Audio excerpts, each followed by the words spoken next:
दीदी किसान, बदलते भारत की शान।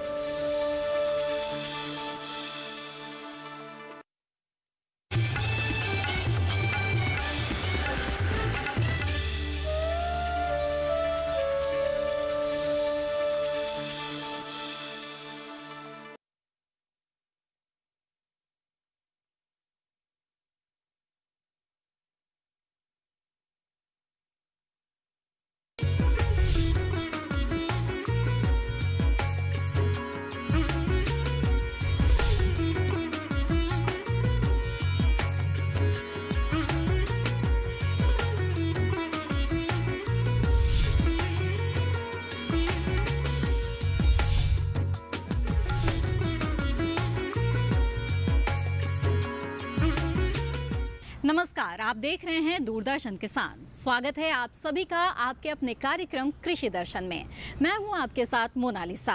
हमेशा की तरह हम हाजिर हैं कृषि जगत से जुड़ी हुई महत्वपूर्ण जानकारियां अपने 3 सेगमेंट विज्ञान और किसान, कृषि स्टार्टअप और फार्मिंग इंडिया के जरिए। तो शुरू करते हैं आज की ये कड़ी। अपने पहले सेगमेंट विज्ञान और किसान में हम आपको बताएंगे मशीन द्वारा धान की खेती का एक खास तरीका। इस पद्धति से न सिर्फ आपको मुनाफा होगा बल्कि आप कोरोना वायरस से भी बच सकते हैं, क्योंकि इस पद्धति के द्वारा धान की बुआई आप नहीं बल्कि मशीन करेगी। तो आप किस तरह से मशीन के द्वारा धान की बुआई कर सकते हैं और कैसे इससे आपको मुनाफा होगा, ये जानने के लिए आइए देखते हैं ये रिपोर्ट।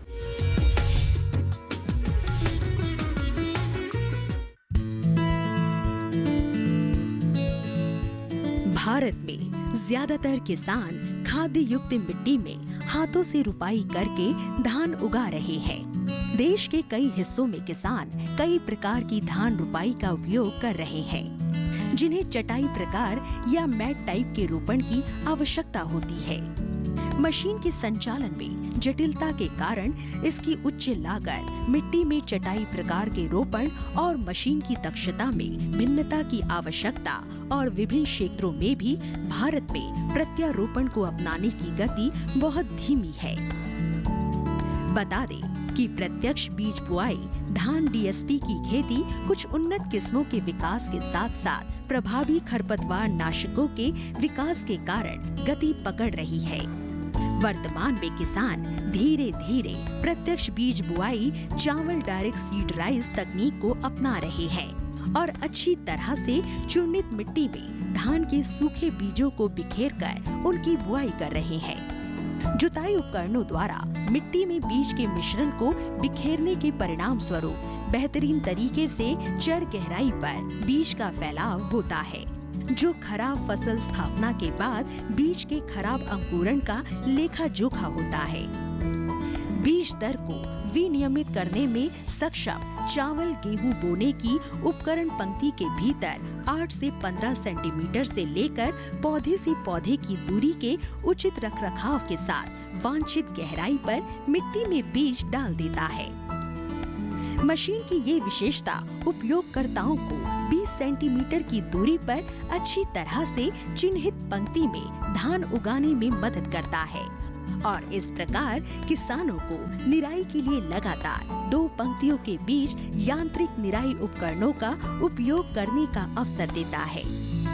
कृषि अभियांत्रिकी महाविद्यालय डॉक्टर राजेंद्र प्रसाद केंद्रीय कृषि विश्वविद्यालय पूसा के वैज्ञानिक ने चावल गेहूं के बीज बोने के उपकरण विकसित किए हैं और उसी का निर्माण मेसर्स बिहार मां Durga agro industries private limited, Pandaul, जिला मधुबनी, बिहार द्वारा किया जा रहा है। हम आपको बता दें कि सभी किसान जिन्होंने मशीन की इन तकनीकों को अपनाया है, उनमें से अधिकतर ने बेहतर धान की उपज का एहसास किया है। हालांकि अत्यधिक खरपतवार, कम नमी और कुछ स्थानों पर मशीन के दोषपूर्ण संचालन के कारण परिणाम बहुत उत्साहजनक नहीं थे। बावजूद उपयोगकर्ताओं का मानना था कि चावल गेहूं बोने की मशीन के उपयोग से धान की सफलतापूर्वक खेती की जा सकती है, जिसमें लगभग 4,000 से 5,000 रुपए प्रति एकड़ की शुद्ध बचत की जा सकती है।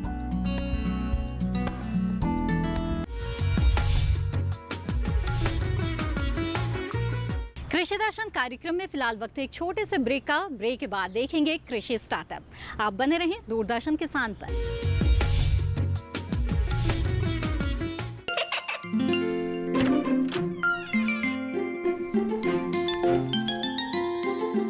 ये क्या हो रहा है? काशवी, इतने कम मार्क्स? काशू, बेटा पढ़ा करो।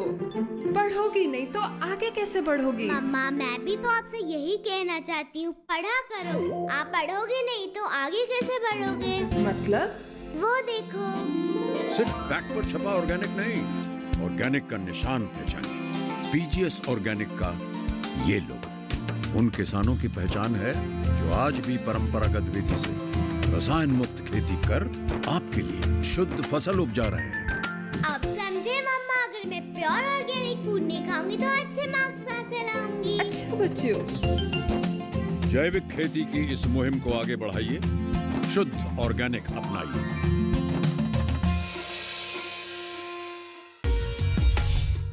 ब्रेक के बाद आप सभी का फिर से स्वागत है। आप देख रहे हैं कार्यक्रम कृषि दर्शन और अब कृषि स्टार्टअप में हम आपको दिखाने जा रहे हैं विज्ञान और किसान के संबंध में कि कैसे किसान विज्ञान के सहारे कम मेहनत करके भी अच्छा मुनाफा कमा सकता है।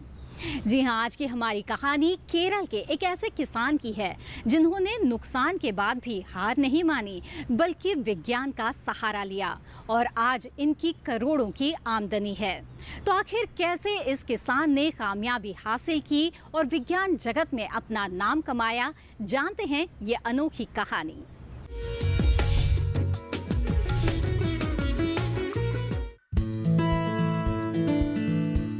केरल का कोझिकोड जिला तो आपने जरूर सुना होगा। ये अपने स्वादिष्ट भोजन के लिए हमेशा से ही प्रसिद्ध रहा है। यहाँ के लोग नए नए व्यंजनों की खोज करते रहते हैं। इसी के चलते श्री मोहम्मद फवास टीसी ने भी अपना एक व्यवसाय 21 वर्ष की आयु में शुरू किया, जिसके तहत रेडी टू ईट यानी कि पहले से पका हुआ भोजन लोगों को दिया जाता है। फवास भी भरवा शंबुक लोगों को पैक करके देने का काम करने लगे। बता दें कि मसल्स या शंबुक विटामिन ए, बी व सी, थायमीन, राइबोलोविन से भरपूर सबसे ज्यादा पोषक तत्वों में से एक माना जाता है, जो आसानी से पचने योग्य प्रोटीन और आवश्यक अमीनो एसिड से समृद्ध है। इसका दैनिक सेवन मस्तिष्क के कार्यों को उत्तेजित करता है और हृदय स्वास्थ्य में सुधार करता है। इसीलिए शंबुक की लोगों के द्वारा मांग तो की जाती थी, लेकिन धीरे धीरे पैकेजिंग में दिक्कत आने लगी। पैकेट में रखा हुआ पोषक तत्व कुछ समय बाद ही खराब होने लगा, जिससे व्यवसायी को काफी नुकसान का सामना करना पड़ा।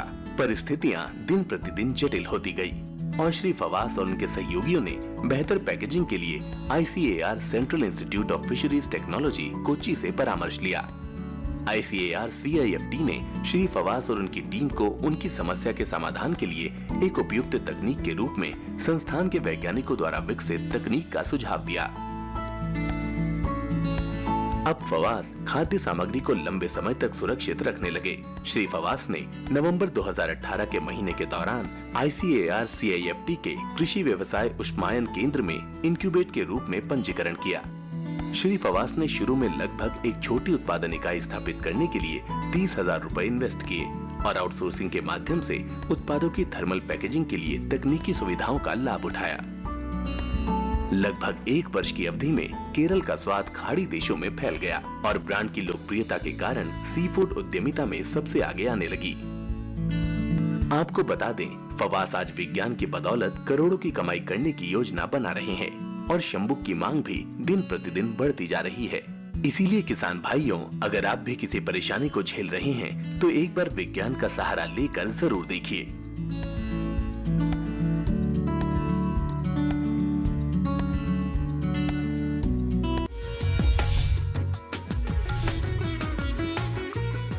इसी के साथ कार्यक्रम कृषि दर्शन में वक्त हो चला है एक और छोटे से ब्रेक का।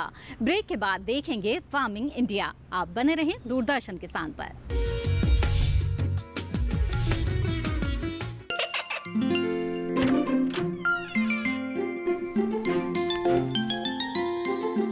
ये क्या हो रहा है? काशवी, इतने कम मार्क्स? काशू, बेटा पढ़ा करो। पढ़ोगी नहीं तो आगे कैसे बढ़ोगी? मम्मा मैं भी तो आपसे यही कहना चाहती हूँ, पढ़ा करो। आप पढ़ोगे नहीं तो आगे कैसे बढ़ोगे? मतलब? वो देखो। सिर्फ बैक पर छपा ऑर्गेनिक नहीं, ऑर्गेनिक का निशान पहचानिए। पीजीएस ऑर्गेनिक का ये लोगो उन किसानों की पहचान है जो आज भी परंपरागत विधि से रसायन मुक्त खेती कर आपके लिए शुद्ध फसल उपजा रहे हैं। अब समझे मम्मा, अगर मैं प्योर ऑर्गेनिक फूड नहीं खाऊंगी तो अच्छे मार्क्स कहाँ से लाऊंगी? अच्छा बच्चों। जैविक खेती की इस मुहिम को आगे बढ़ाइए, शुद्ध ऑर्गेनिक अपनाइए।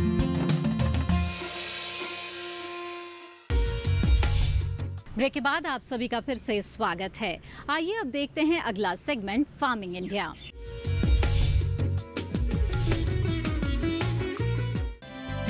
आजकल के समय में फूलों की खेती उद्योग का रूप ले चुकी है, कई देशों की आय का स्रोत बन चुकी है।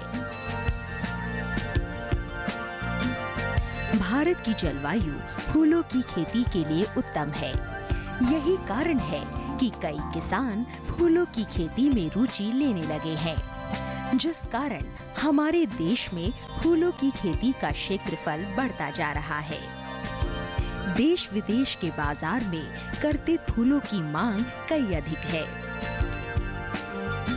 एंथूरियम अपने लुभावने आकार, विभिन्न प्रकार के रंग, ज्यादा समय तक तरोताजा रहने व आकर्षक बनावट के गुणों के कारण कर्तित फूलों की श्रेणी में आता है।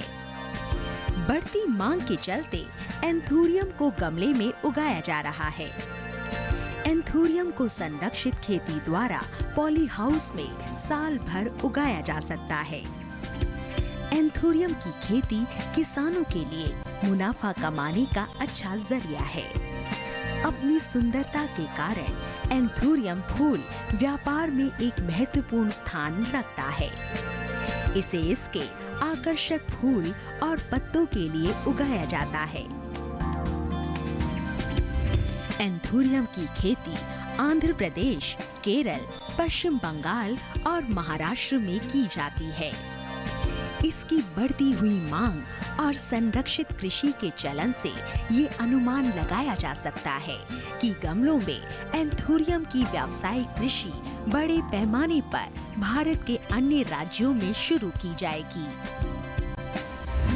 पौध की तैयारी। भारत में एंथूरियम की पौध बीज से उगाना संभव नहीं है, इसलिए एंथूरियम की पौध को प्रयोगशाला में उत्तक संवर्धन तकनीक से तैयार किया जाता है। इस तकनीक में विदेश से लाई गई मूल पौध या मदर प्लांट को संवर्धित किया जाता है। मूल पौध के उत्तक से पौध प्राप्त करने की प्रक्रिया प्रारंभ की जाती है।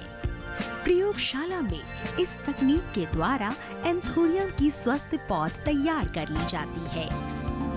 एंथूरियम की सफल खेती करने के लिए आपके इलाके का तापमान 15 डिग्री से 20 डिग्री के बीच होना अनुकूल है। इसके साथ ही एंथूरियम का विकास पूर्ण रूप से प्रकाश संश्लेषण क्रिया के ऊपर भी निर्भर करता है। यही कारण है कि एंथूरियम की व्यावसायिक खेती आधुनिक उपकरणों वाले पॉली हाउस में की जाती है। लेकिन एंथूरियम की खेती के लिए पॉली हाउस का चुनाव अपने नजदीकी कृषि विज्ञान केंद्र के सुझाव से ही करें। पौध तैयार करने के बाद बारी आती है पौध रोपण की। रोपण के लिए मीडिया तैयार किया जाता है। ये मीडिया मिट्टी, कोकोपीट, खाद और थर्मोकोल को मिलाकर तैयार किया जाता है।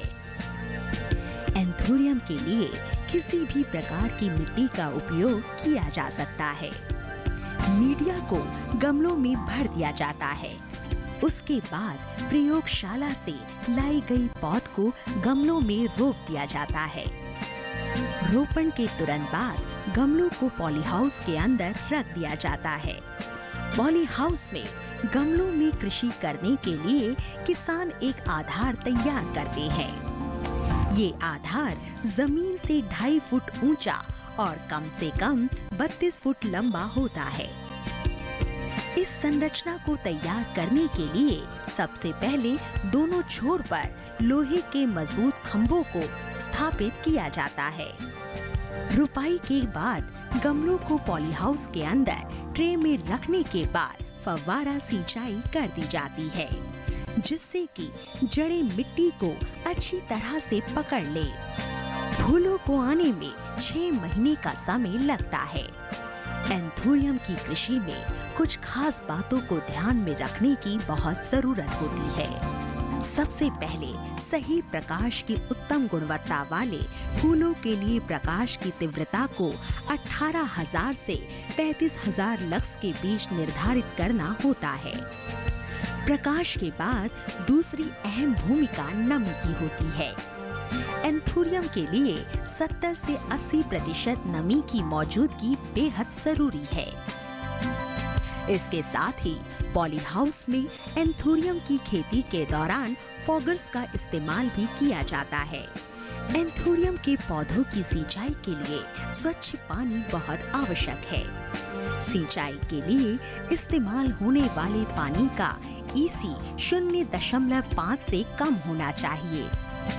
एंथोरियम को प्रतिदिन पानी दिया जाता है, लेकिन एक खास बात को ध्यान में रखना बेहद जरूरी है कि गमलों में पानी का ठहराव ना हो। इसके साथ ही हफ्ते में 2 बार इसके पौधों में खाद दी जाती है, जिससे कि पौधों का सही पोषण हो सके।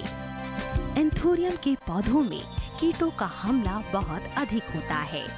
इससे बचाव के लिए हर 7 से 8 दिनों के अंतराल पर कीटनाशक का छिड़काव करें। इसके पौधे पर घुन, थ्रिप्स और कमला कीट तथा जीवाणु जनित अंगमारी व जड़ सड़न जैसी बीमारियों का खतरा रहता है।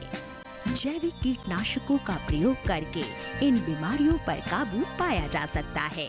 साथ ही एंथोरियम के पौधे से पीले पत्ते व खरपतवार को हाथों से साफ कर देना सही रहता है। आने वाले समय में एंथोरियम की खेती किसानों के लिए अधिक मुनाफा देने वाली नगदी फसल साबित हो सकती है।